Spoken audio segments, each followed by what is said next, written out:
berdasarkan data dari IMF, PBB dan institusi keuangan lainnya tuh banyak negara yang memang dalam krisis pertumbuhan ekonominya, mereka minus kan. Nah jadi sebenarnya dibilang untungnya kita Indonesia saat ini masih positif di angka 5%-an ya. 2020 which is itu lagi pandemi. Iya. Pandemi lagi masih nggak jelas, vaksin masih belum ada, ya kan. Lu malah resign. Jadi pas masih ngantor sempat pikiran bakalan terjun di pasar modal. Nah, terus ngambil sertifikasi nih ceritanya CFA. Terus level CFA. 1 lulus, level 2 ujian tapi gagal. Memang sih kalau kita ngeliat minat sekarang investasi kripto kan memang lagi menurun kan. Tapi sebenarnya ada aja project yang memang lagi raising fund dan mereka tuh willing buat bayar orang-orang buat kerja gitu loh. Dan itu nggak cuma di background IT doang. Kayak misalkan kalau kita desainer ada juga kerja buat desainer, buat marketing juga ada. Itu fleksibel banget kerjanya, remote dengan gaji yang menurut gue masih lebih oke daripada kisaran gaji di Indonesia sendiri.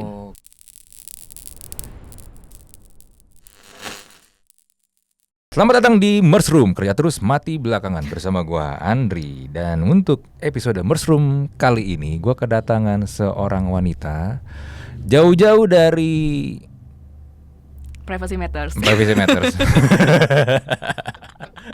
Ini sih ngakunya ya, tadi ngakunya sama gue, dia katanya di konten kreator gado-gado. Brenda Andrina, apa kabar Brenda? Baik. Ya jauh ya ke sini ya. Jauh. Ya, tapi nggak apa-apa, senang kan ke sini kan. Senang. Ya, akhirnya bermain di podcastnya e-commerce. Sering nonton ini? Nonton, tapi ya sering kan relatif ya. Oh ya, sering sih relatif. Nah, Brenda ini kan memang banyak bahas tentang konten-konten ekonomi, ya kan, self development segala macam. Cuman gini Brenda, sebelum kita masuk ke topik lebih dalam, gue pengen nanya sama lu nih. Lu kan kerja ya dulu sebelumnya ya? Iya. Kantoran. Nah, tadi di luar lu cerita sama gue 2020 which is itu lagi pandemi. Iya. Pandemi lagi masih nggak jelas, vaksin masih belum ada, ya kan. Lu malah resign. Iya. Lu malah resign dan lu malah bikin konten, lu memutuskan jadi full time content creator. Kenapa? Konten creator awal-awal itu kan duitnya nggak ada ya? Iya sih, bener. Ya kan? Anda seperti memiskinkan diri sendiri sebenarnya ketika menjadi full time content creator. Jadi tuh sebenarnya udah diperhitungkan sih langkah ini sih. Jadi nggak miskin-miskin amat lah sebenarnya. Oke.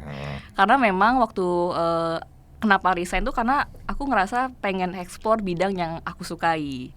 Kan di pekerjaan aku sebelumnya nggak ada bersinggungan sama finance tuh, nggak ada bersinggungan sama investasi. Nah terus aku pikir kayaknya kalau aku resign aku pengen eksplor di bidang ekonomi investasi.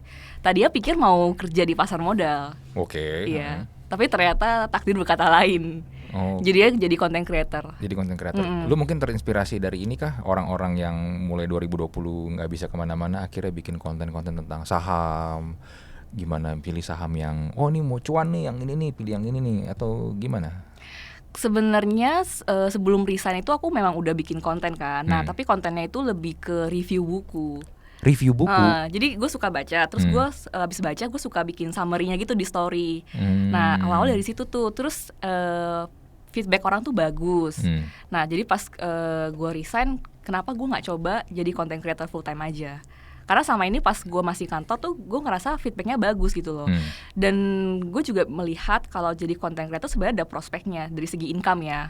Ya memang walaupun di awal tuh memang struggling lah ya. Kita nggak, yang tadinya kita kerja kantoran dapat gaji tiap bulan, terus jadinya sekarang kalau konten itu di awal-awal memang sampai nggak punya penghasilan. Oh ya pasti itu. Makanya jangan berpikir jadi content creator enak ya. Kalau Anda tidak bisa ya udah mending nggak usah. Beneran gue ngomong kenyataan ini. Iya. Ini juga sekarang jadi content creator Kong. Ya kita content creator bukan sih hitungannya. Iyalah. Iya. Kita bisnis konten.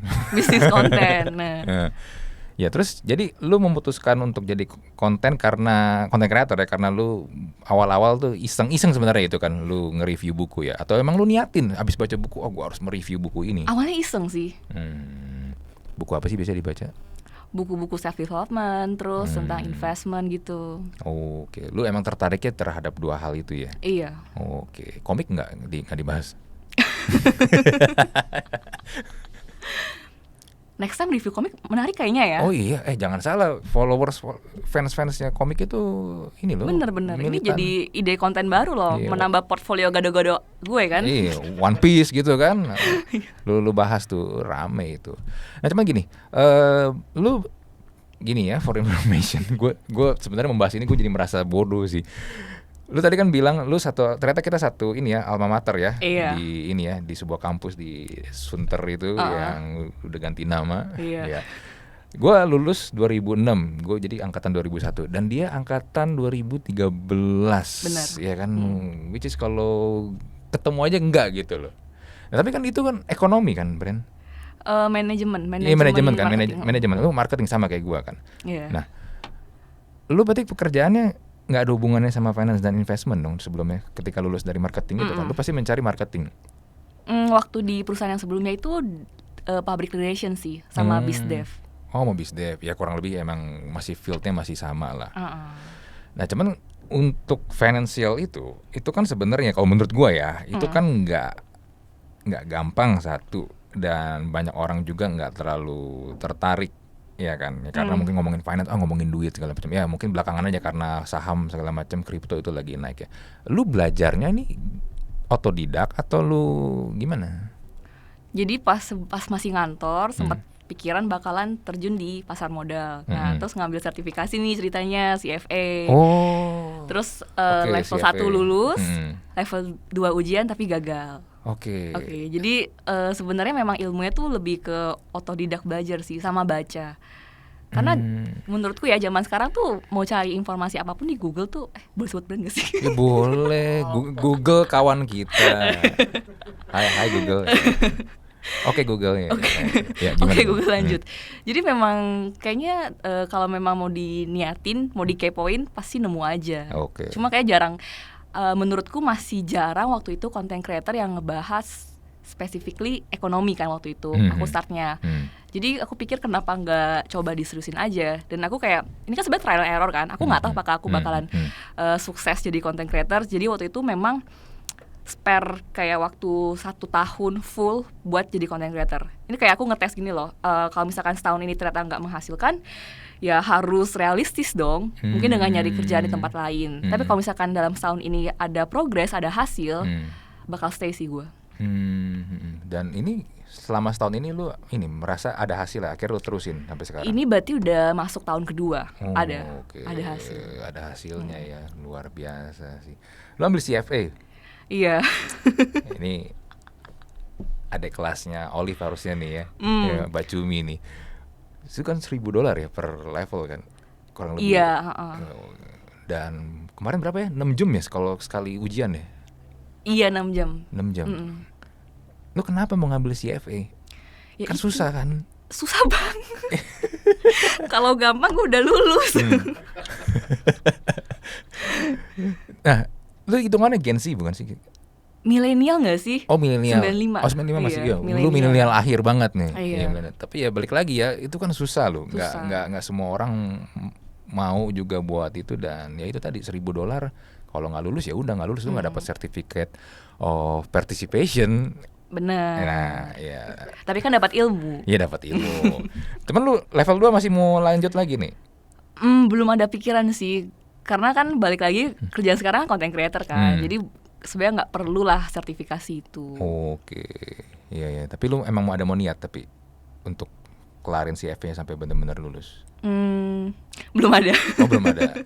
Kan siapa tahu Brenda Andrina CFA ya kan, kayak si cakep sih itu ujungnya ada CFA. CFA kayak Bacumi itu dia namanya gitu tuh, ada CFA di belakangnya. Tapi berarti lu nggak tertarik atau lu tertarik nih untuk, kan kalau si Olive lebih ini ya ke investment analyst gitu kan, investment banking gitu. Lu tertarik juga nggak sih kalau lu ngambil CFA? Tertarik sebenarnya. Cuma karena di kerjaan sekarang sebagai content creator gue ngerasa nyaman, dan gue rasa gue masih bisa explore banyak hal di sini gitu loh. Jadi gue nggak mau bercabang dulu untuk ngejar karir di pasar modal. Berarti lu ini ya sekarang sebagai content creator lu sangat intens banget sama brand dong, karena kan content creator di Indonesia kebanyakan gitu kan. Maksudnya intens ya, gimana? Nempel sama brand, kerjasama sama brand. Ditempelin maksudnya. Iya, ditempelin. Kan mau nggak mau dong. Iya. Nah, lu bikin konten nih tentang ekonomi ya. Sekarang kan lagi banyak yang bikin tentang resesi 2023. Gue liat lu juga ada bikin nih. Iya. Ya. Tapi kayaknya sorry ya, cuman kalau menurut gue kayak lu masih terlalu di ini nih, konten yang kemarin lu bikin tuh masih di terlalu tipis-tipis lah, belum terlalu dalam. Nah, gue pengen menggali lebih dalam lagi nih dengan resesi 2023. Resesi 2023, apakah memang semengerikan itukah seperti yang dibuat tuh sama konten kreator yang lain? Sebenarnya kemarin kan Pak Jokowi udah bilang sendiri kan kalau berdasarkan data dari IMF, PBB dan institusi keuangan lainnya tuh banyak negara yang memang dalam krisis pertumbuhan ekonominya, mereka minus kan. Nah, jadi sebenarnya dibilang untungnya kita Indonesia saat ini masih positif di angka 5%-an ya. Sebenarnya kita mungkin bakalan terdampak, tapi kalau dibilang separah itu untuk saat ini sih tidak terlihat seperti itu ya, karena kita growth-nya bagus, GDP-nya, terus kita juga ekspornya masih tinggi. Jadi untuk saat ini masih aman lah, tapi nggak tahu deh kalau kedepannya gimana. Nggak tahu deh kedepannya gimana. Jadi sebenarnya lu pun juga gini, kan lu sebagai content creator nih, balik lagi ya, kan penghasilan sebenarnya nggak pasti dong, nggak fix income sebulan sekali kan. Nah 2023 katanya awan gelap nih. Lu sebagai content creator gimana untuk prepare tentang resesi ini nih? Oke. Sebenarnya ini agak was-was juga ya buat teman-teman content creator lainnya. Karena kan mungkin kalau tahun depan bakal resesi, mungkin perusahaan tuh bakal banyak cut cost marketing mereka dong. Ya, artinya kita teman-teman content creator mungkin pendapatannya dari endorsement, paid promote bakalan berkurang drastis. Nah, kalau gue sendiri nih ya, apa yang gue persiapkan, mungkin yang pertama yang bisa gue kontrol banget ya, kayak misalkan pengeluaran gue. Kayak gue udah harus bisa milih-milih nih, yang tadinya mungkin job lancar, terus gue masih bisa nongkrong-nongkrong, nonton bioskop rutin. Terus karena dalam kondisi kayak gini, gue mungkin harus benar-benar nge-cut pengeluaran yang nggak penting saat ini. Terus untuk hal-hal yang sifatnya pengeluaran gede, mungkin gue nggak bakalan keluarin buat tahun depan. Kayak misalkan gue mau beli mobil nih, kan gue nggak punya mobil sekarang, gue masih naik kendaraan transportasi umum gitu kan. Terus gue pikir kalau gue beli mobil, ya ngapain juga saat ini gitu loh. Gue nggak butuh amat, dan kayaknya duitnya masih bisa gue save untuk misalkan gue mau invest di saat lagi diskon-diskonnya. Terus yang gue lakuin, gue juga sebenarnya ngerasa sebagai content creator kita nggak bisa stick pada satu topik doang gitu loh. Jadi kayak gue harus bisa ngembangin skill gue juga. Gue harus bisa kayak yang tadinya tuh gue pas tahun pertama jadi content creator, gue tuh cuma ngebahas soal investasi, saham, ekonomi. Nah pas di tahun kedua gue tuh ngerasa kayak kayaknya ini blockchain bakalan serius nih ke depannya nih. Jadi kayak gue ngerasa masih sedikit yang ngebahas tentang blockchain, jadi gue seriusin belajar blockchain. Dan ternyata kalau menjadi content creator, kalau kita bisa punya pengetahuan yang luas, bisa bikin konten yang berbeda gitu, itu sebenarnya juga bakalan nambah nilai jual kita. Nah terus yang gue persiapkan lagi nih, kan gue juga nggak tahu ya apakah nanti dari bulan ini ke belakangnya apakah masih ada job content creator yang jalan, kayak apakah masih ada endorsement, paid promote. Gue tuh sendiri, gue ngerasa gue mesti kembangin skill gue. Kalau ngomong ngembangin skill memang kedengarannya emang agak unrealistis ya, kita disuruh belajar skill baru dalam waktu yang relatif singkat ini kan. Nah kalau gue tuh yang gue pelajari sekarang tuh yang dari basic banget sih, kayak gue lagi ngebenerin bahasa Inggris gue. Ngebenerin bahasa Inggris. Iya, jadi kayak gue ngerasa Inggris gue masih pas-pasan nih. Terus sebenarnya di luar negeri tuh banyak banget kesempatan remote working yang gede banget potensinya. Cuma ya biasanya orang Indo tuh nggak bisa kesana karena mereka hambatan komunikasi bahasanya. Kan orang-orang lo juga mikir kan, kalau mereka mau hire kita, kalau bahasa Inggris kita pas-pasan kan juga susah kan, malesin kan. Jadi gue sekarang saat ini pengen belajar ngebenerin bahasa Inggris gue dulu biar proper. Terus habis itu yang menurut gue sekarang punya potensi buat dijalanin sebagai side hustle itu di bidang cryptocurrency. Di bidang kripto? Iya. Maksudnya trading atau? Enggak, kerja di crypto space. Kerja di crypto space? Iya. Oke.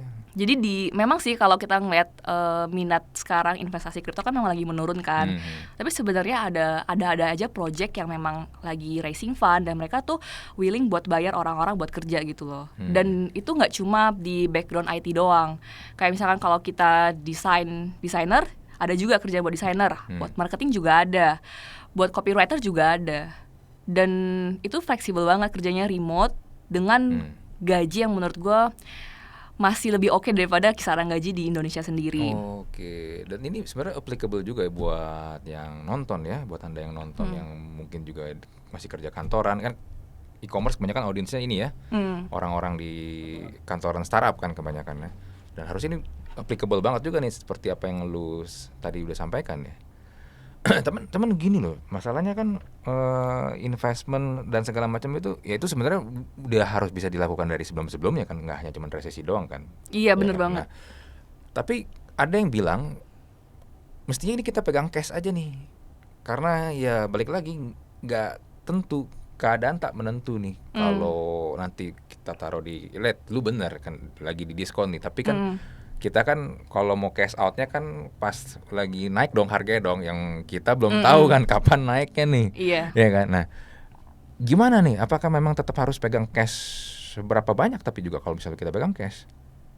Oke, jadi kalau porsi alokasi portfolio gue sendiri sih sebenarnya balik lagi ya, misalnya disclaimer ini bukan yang terbaik, yang belum tentu juga cocok sama teman-teman di sini. Tapi ini yang lu terapkan nih ya. Iya, kalau saat ini portfolio gue tuh memang lebih banyak di aset-aset yang risikonya rendah sama menengah. Jadi kalau yang tadi megang cash tuh gak beneran cash gitu loh, tapi kayak gue taruh di reksadana pasar uang, reksadana pendapatan tetap yang memang itu pun gue cari yang returnnya stabil ya, yang isinya kebanyakan obligasi korporasi, terus juga dolar. Nah gitu. Terus kalau misalkan yang menengahnya reksadana pendapatan tetap yang obligasi pemerintah juga ada. Terus kalau P2P lending juga masih ada sedikit. Sisanya saham juga masih ada sih, tapi porsinya nggak banyak gitu loh. Kayak gue memang lebih banyak gue spare ke yang sifatnya liquid, bisa gue tarik kapan aja dan nggak terlalu fluktuatif. Iya iya.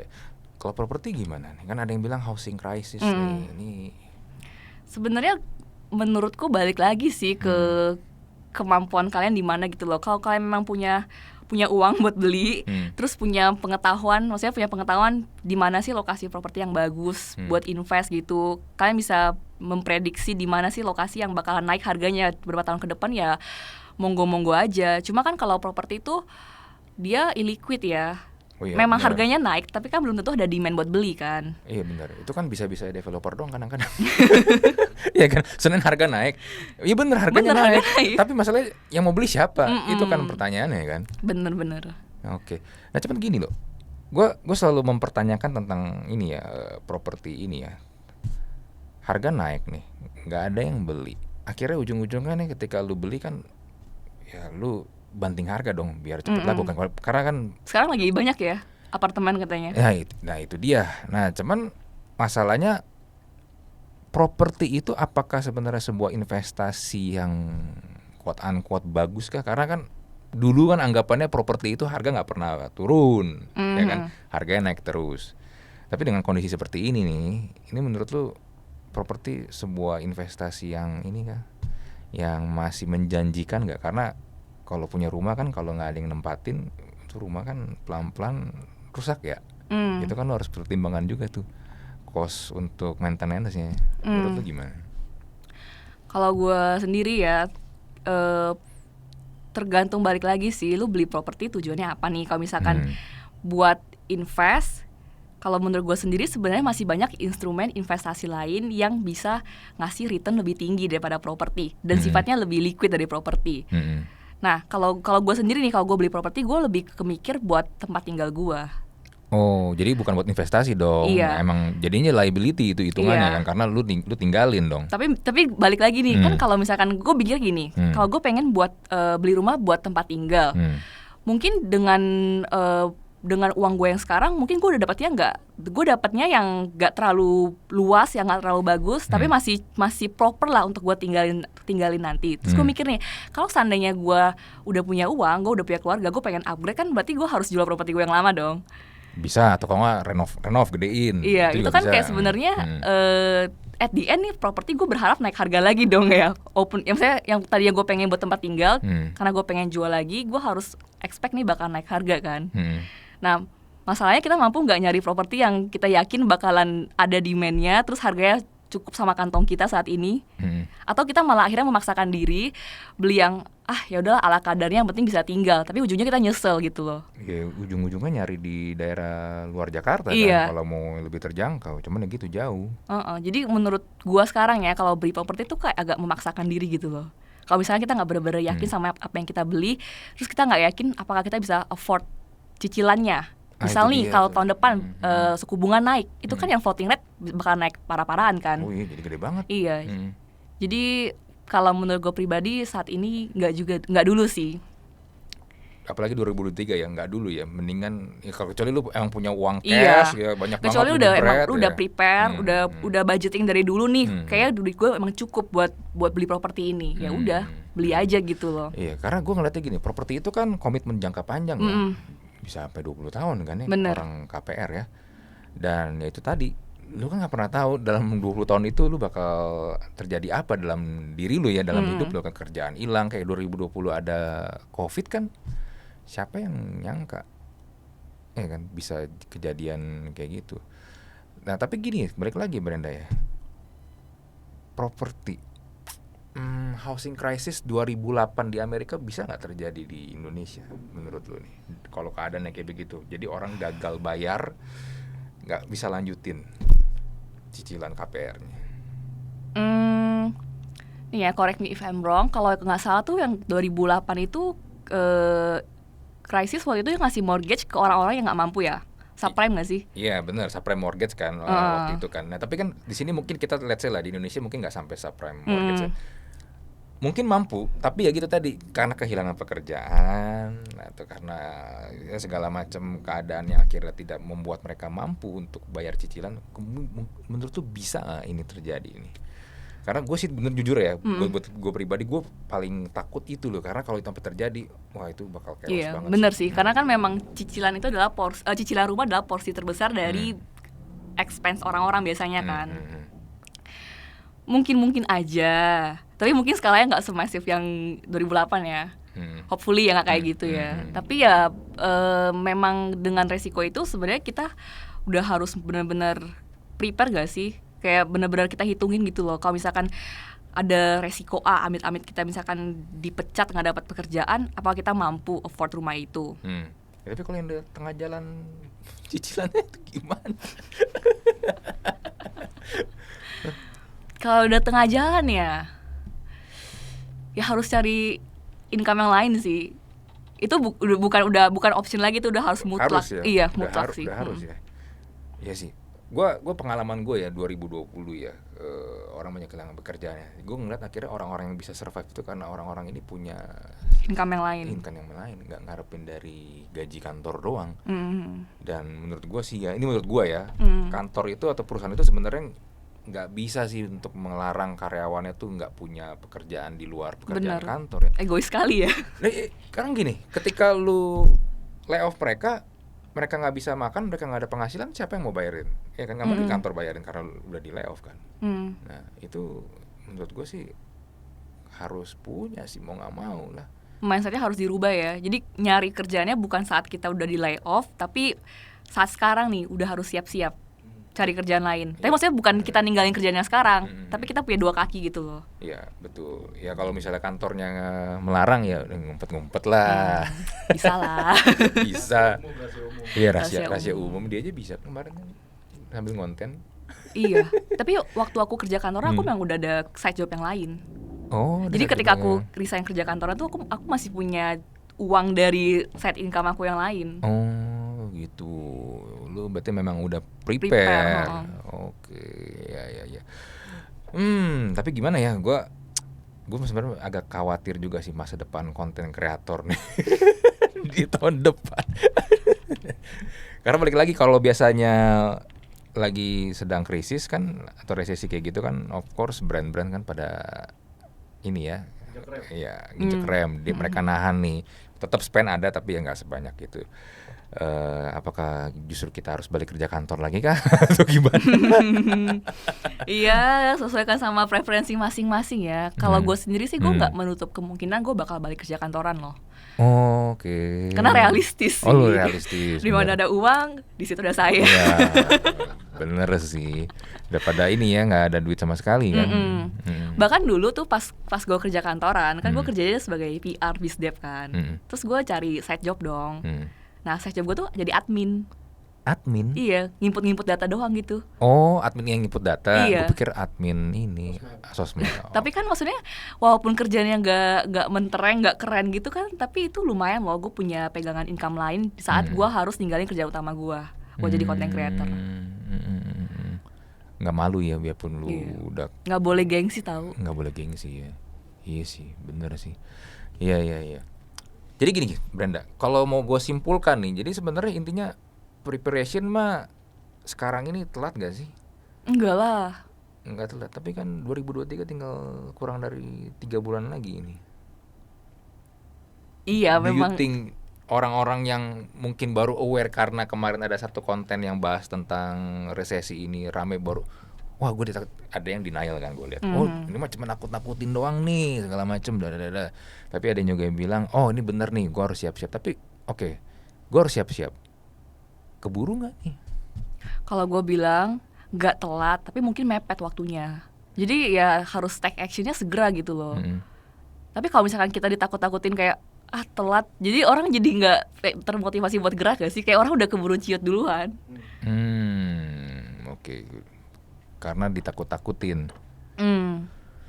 Jadi emang paling bener kalau menurut gue kita tuh kita kesampingkan resesinya dulu, tapi kita kayak evaluasi diri sendiri gitu loh. Kita tuh sebenarnya udah bener belum sih kita punya money management? Kita sama ini udah ngeluarin effort belum sih untuk nyari kerjaan lain, nyari hasil yang lain? Sama itu tadi yang lu bilang upgrade skill juga tuh. Iya, upgrade skill. Cuman gimana ya upgrade skill di mana upgrade skill sekarang menurut lu? Bootcamp ada. Yes. Short course udah banyak kan. Kalau kayak gue tuh belajar bahasa Inggris bisa ngambil les private, bisa juga kita belajar otodidak dari YouTube misalkan. Oh iya sih, gue belajar bahasa Inggris tuh dari main game. Nah itu bisa. Karena main RPG Final Fantasy, mau nggak mau gue harus ngerti bahasa Inggris ya, kalau kan gue nggak paham nih apa nih, karena kan story kan. Jadi ini motivasi belajarnya karena game ya, bukan karena pengen nyari kerjaan. Iya, gue dulu kayak gitu. Oh gue main Resident Evil nih, gue harus ngerti nih ini apa ini, karena kalau nggak gue nggak bisa lewatin gamenya. Ya sebenarnya bisa juga dari situ sih.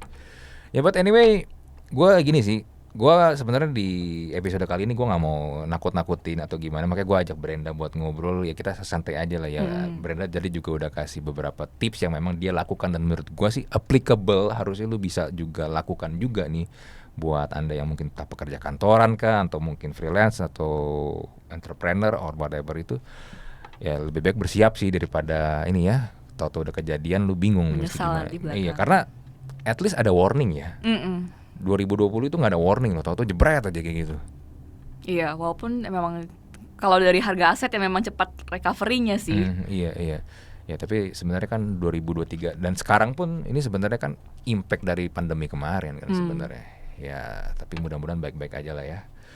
Dan ya semoga e-commerce juga baik-baik aja. Tahu-tahu udah gak ada episode selanjutnya. Jangan dong. Ini bisnis yang masih menjanjikan. Oke lah, sekali lagi gue sih balik lagi ya Bernadette, thank you ya udah mau datang jauh-jauh ke sini. Gue seneng ngobrol sama lu dan ya harusnya bisa ini ya kasih insight buat anda para more spam. Dan juga jangan lupa follow juga Brenda juga banyak kasih tips-tips konten-konten dia di Instagram banyak kan ya? Iya. Apa Instagram lu? @Brenda_Andrina. Ya, bisa follow ntar Instagram di Brenda _Andrina. Oke, kita jumpa lagi di Mers Room.